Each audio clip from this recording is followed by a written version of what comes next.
The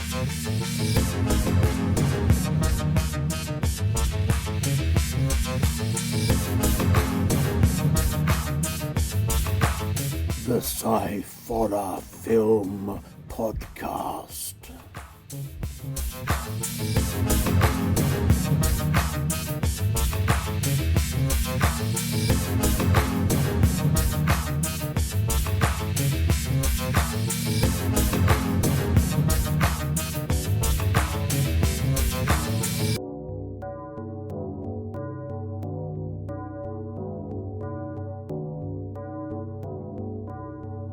Hello, welcome to the Sciforror Film Podcast. I'm Andy Walker, despite what it says on the screen of under my picture, because I forgot to change the name.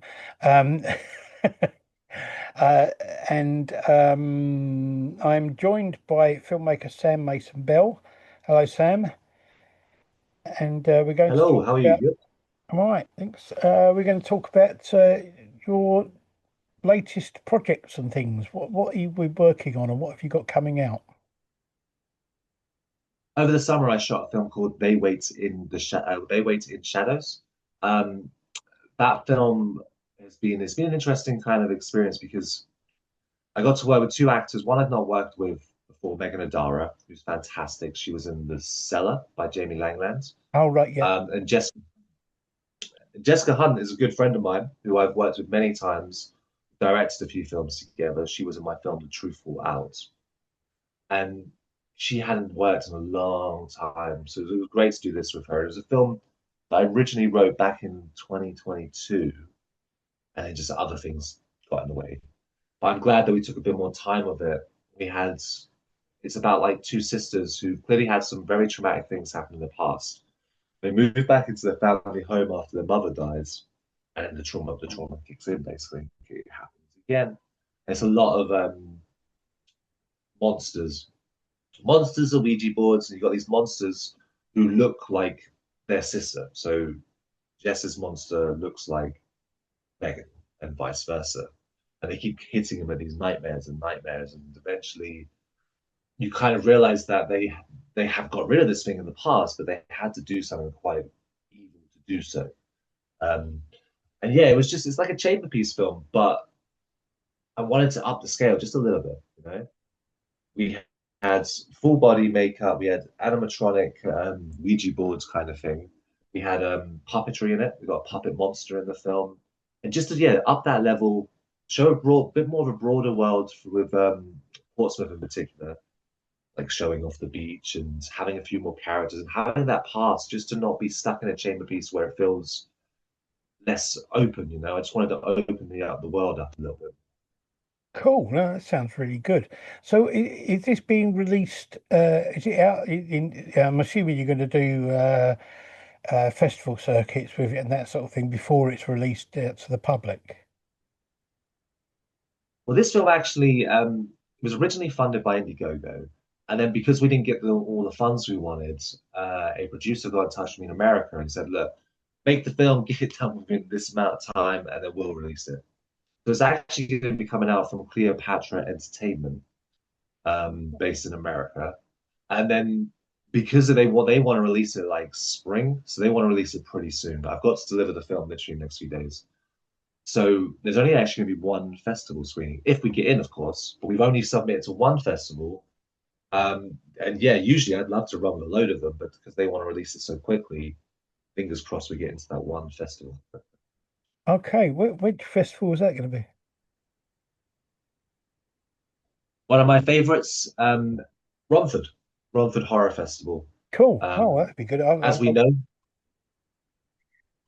Yeah, fantastic cinema, yeah. fantastic venue, such a fun weekend. And I just wanted to have one collective experience with the cast and crew, just to get them to like come along and yeah, see it on one of the best screens you can in the UK for film festivals, and just get. I really want people to engage with this film and go, "Wow, they've upped the quality of the previous one."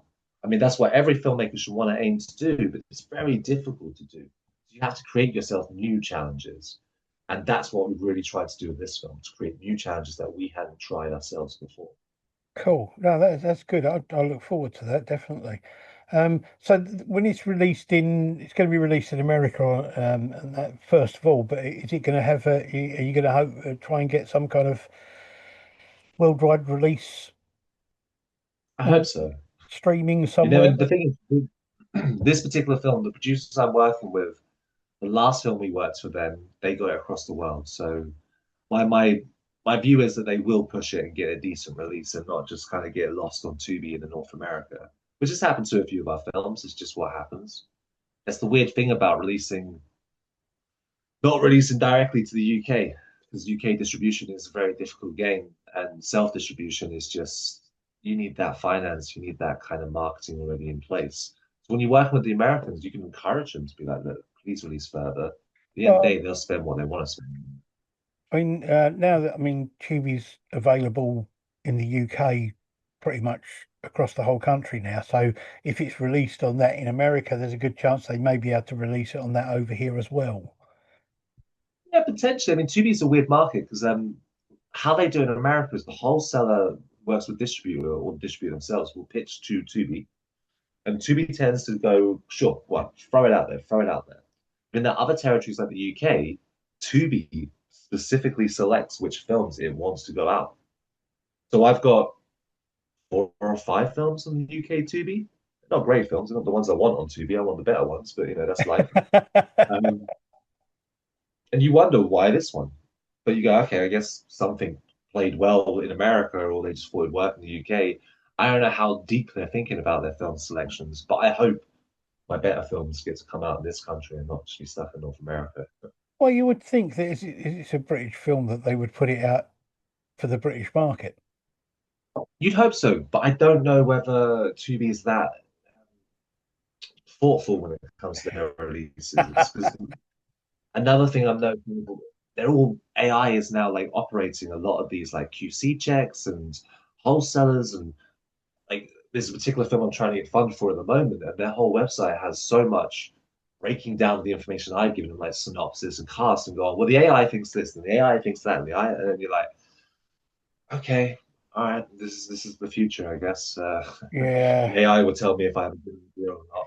I have had a few films that we've done recently where uh, when I read the synopsis thing, um, it becomes obvious to me that it's been written by AI because some of it makes no sense, and some of it doesn't fit in with what goes on in the film really.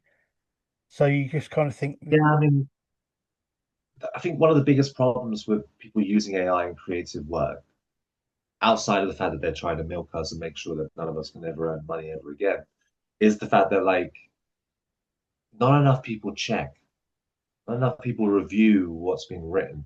And I've done it myself. I've done certain things where I've used AI for like applications or anything on an administration level, and afterwards I read it and I go, yeah, that'll do. And then someone else reads it and they go, didn't do any work on it. And I'm like, oh shit, yeah, anyway, I probably should have looked at that a little bit more.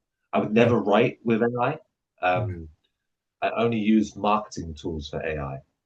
So like things that, they want that generic cell that just sells across. I don't need to use my creativity for that. And yeah, there's too much of like you use AI, but just check it.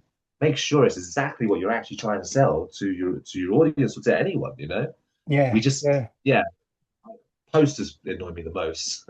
The amount of AI posters you see like online at the moment, you're like, this isn't your film. You can't afford to make this film. So now you have a poster that looks like every other AI poster, and you're all sharing some shitty universe that, like, What you're what just not engaging with. Why are you creative? what gets me is I've seen two or three trailers, and I've seen people who put out things of which they say is it's a kind of proof of concept things that have all been created on AI, and it's like, well, that's not. The trailer doesn't No. match with the film you're going to make for a start of. And if you've done a proof of concept, it's not proof of concept because it doesn't prove what sort of film you can make. Yes. Yeah, So that's the thing. I think people need to just like. There's two minds of filmmaking. Like some people get into that baby mind. They're like, "This is my baby. This is the most important thing, and I want it to be perfect." And that's fine. I respect that. Sometimes your budget doesn't give you that reality. But then the other side is just like, yeah, you're churning out this stuff, and you're like, well, do you even like what this is? Like, is this you putting your craft to place, or do you seem to have some bewildered mentality that this is going to make you money? Because like, I just don't. Yeah, like there's some films that are just like, why did you make that? What were Yeah. you trying to do with that? Yeah. You're not selling a message, then you're just trying to jump onto a bandwagon that you clearly don't have the craft or the skill to be part of, you know? Yes, I know. I know. So what's the film that you're getting gathering funding for now? And well, we do a lot of found footage movies, and I love found footage. There's always something new and different to explore with it. And it's concepts that me and my creative partner Jackson have been working on for a couple of months.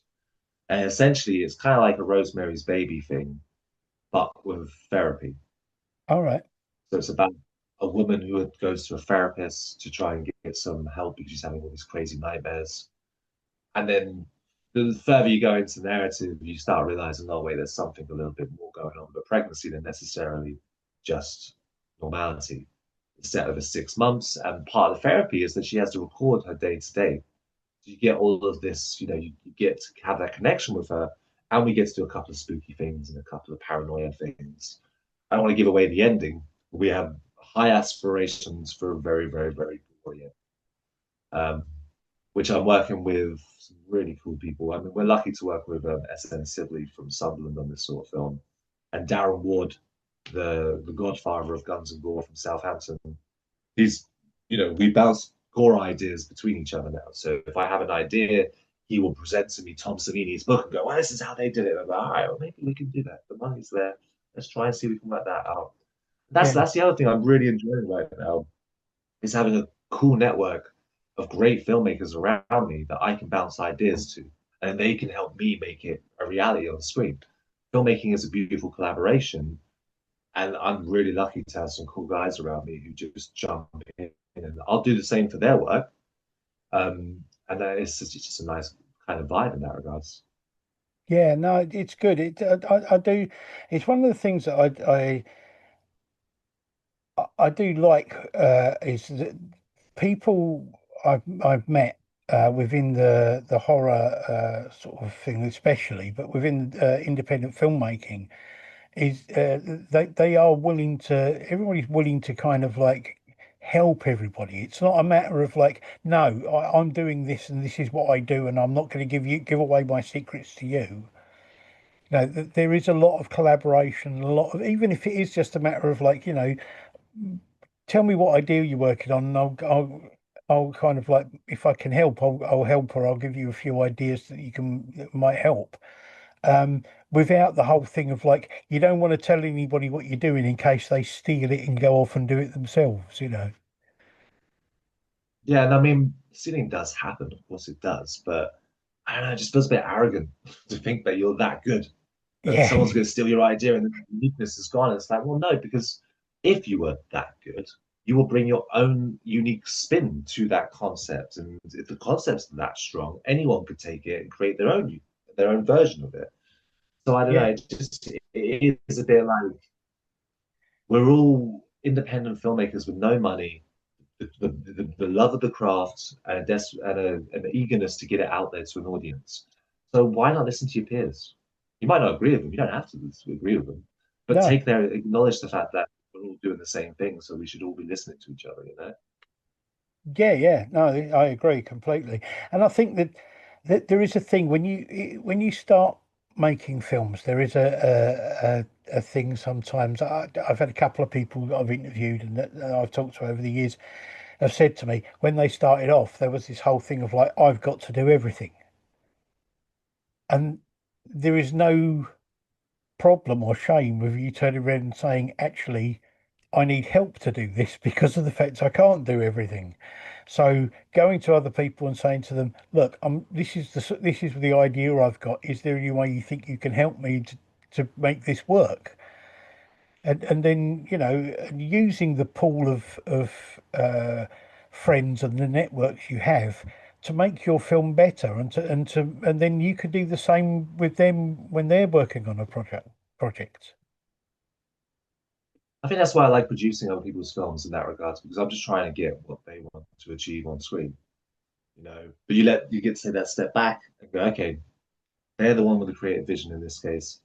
I am just here to be the enabler to make sure that everything systematically works, the scheduling, the management, all that kind of stuff. And yeah, like I do find, I mean, I like doing a lot of different bits like cinematography, editing, shooting, blah, blah, blah. But when you do get that extra person in, I recently worked with this DOP who's been in the industry for like 30 years, and he is a brilliant DOP. And you got your base shots and you're on location, and then they just say, oh, wow, fucking the motorbike, do a shot, bro. Tracking from the ground to over shoulder. And I'm like, well, you've been doing this 30 years. I trust you to do that. If I do that and fall off the bike, game over. But Yeah, if yeah, you've been doing this long enough, I have trust you're going to do it right. And I think trust is such an important thing on a film set, particularly with experience, you know. And you should always like don't let someone with all the experience overtake the project, but certainly listen to them there. That's why you brought them in, right? yeah, yeah. And I think the other thing is that if you network with people, a while back now, I was talking to somebody who made a film, and they were saying that they were looking for good practical special makeup effects and things like that. And they went to this kind of London networking thing, and they met this guy there, and they were talking about practical makeup effects for horror films and all this kind of thing. And he said, "Oh well, I've been doing that for quite a while." And he said, "Well, I could come along and show you what I can do, and we can work out how we can work together if you want."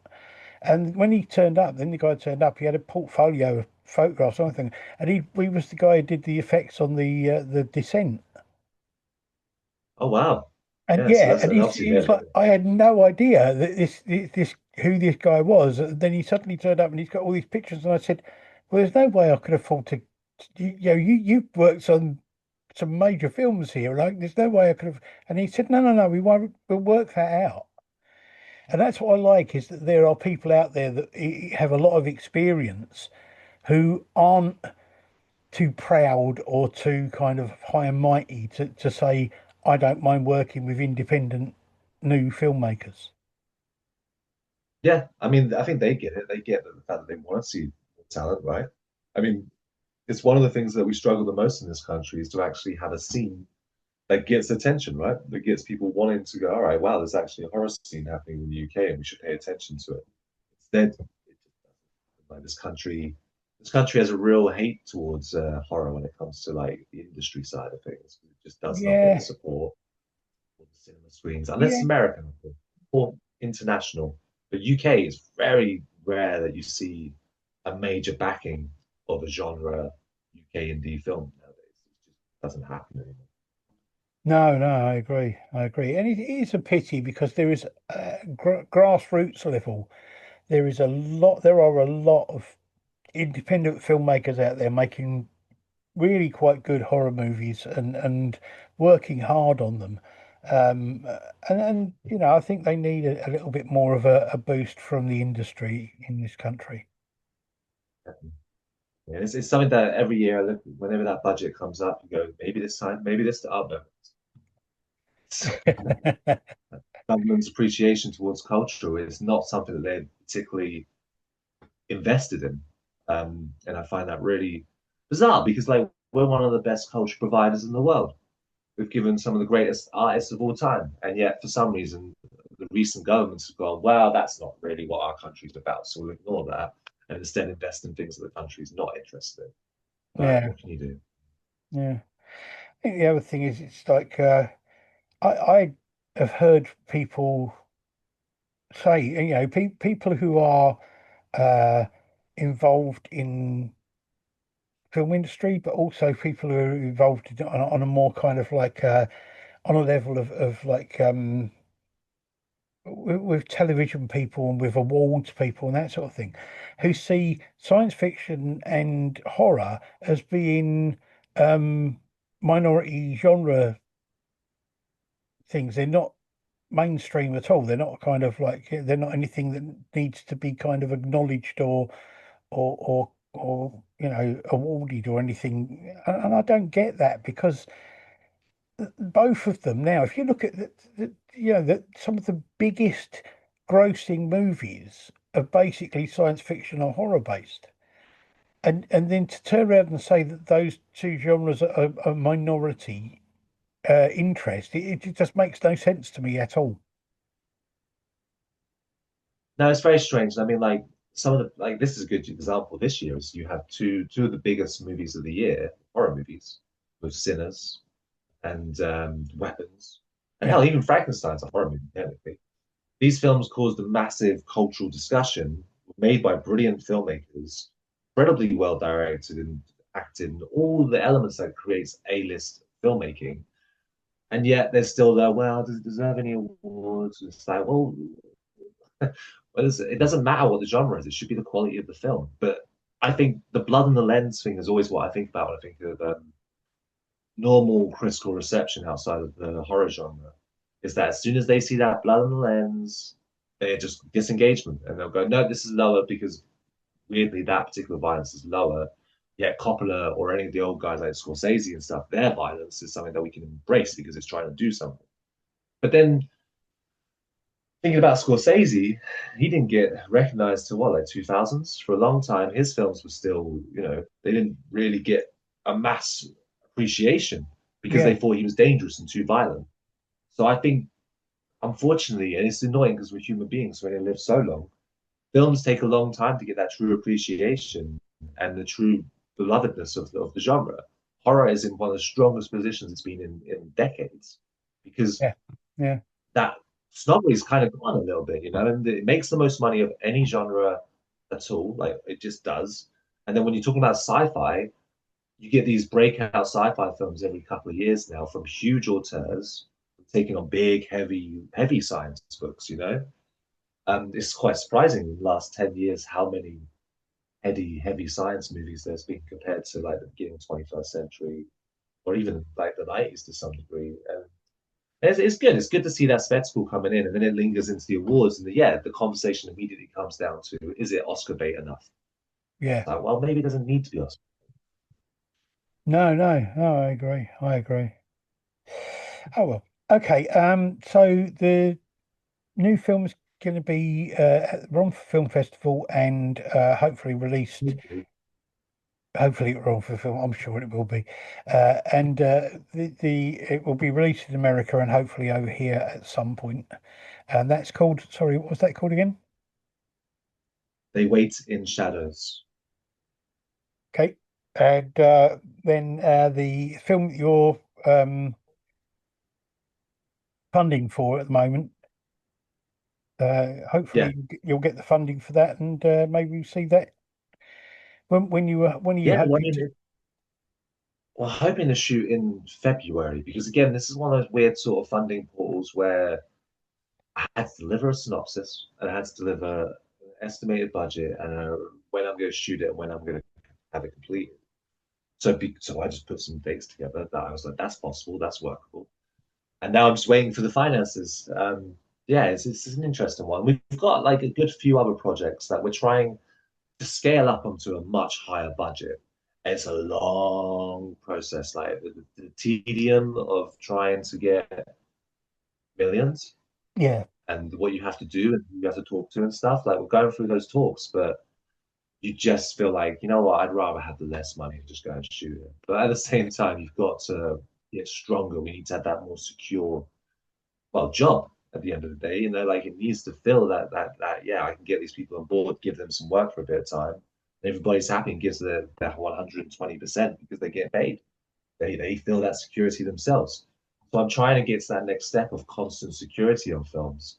Even just like for that time period, just something people go, yeah, all right, I'll take my time out of the job.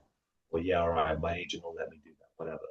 So it's yeah, there's at least 4 or 5 projects that we're trying to get together at the moment.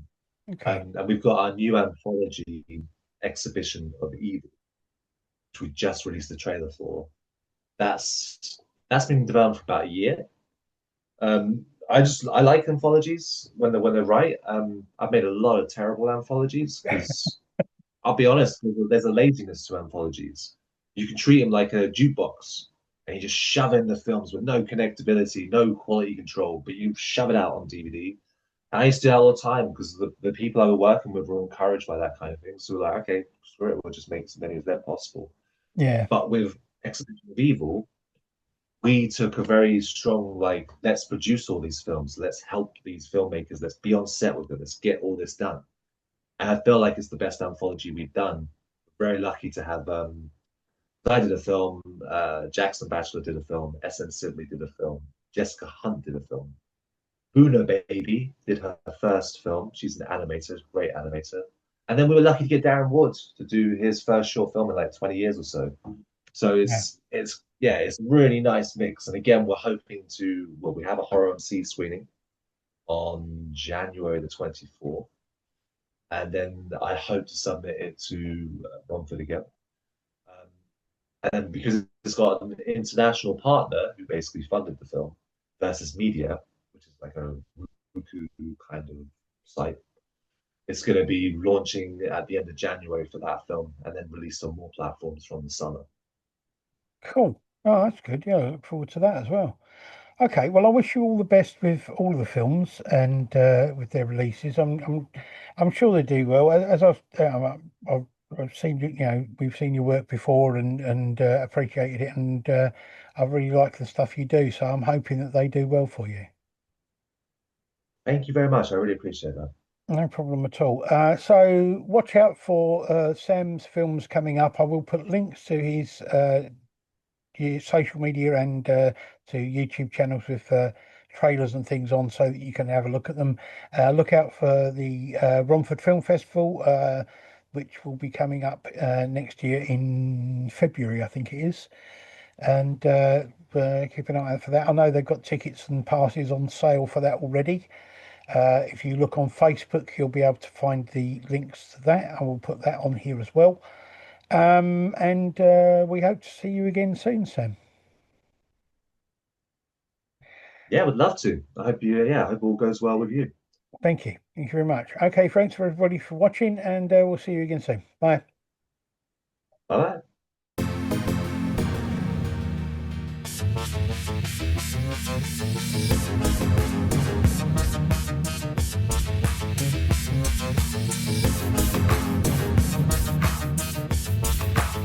The Sciforror Film Podcast.